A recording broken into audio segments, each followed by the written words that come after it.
বুঝতে পারছো?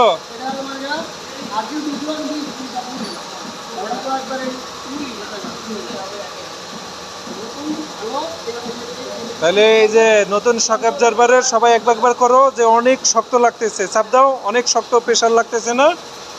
হ্যাঁ, অনেক প্রেসার দেওয়া লাগতেছে এবং আস্তে আস্তে এটা উঠতেছে।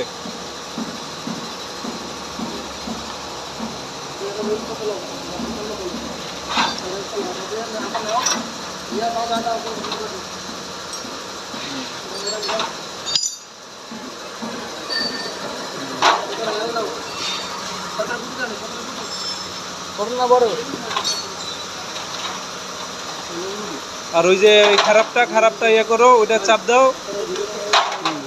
ওটা চাপ দিলে আটকায় থাকে আর উঠে না, পুরোপুরি উঠতেছে না, তাই না?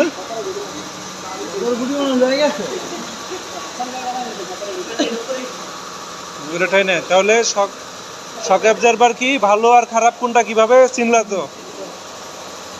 তাহলে এটার নাম কি? ঠিক আছে, সুন্দর করে এটা ইয়া করতে হবে, এটা নোট করতে হবে কিভাবে ভালো মন্দ, এই যে কিভাবে কাজ করতেছে, ফিটিং করতেছে, খেয়াল করো।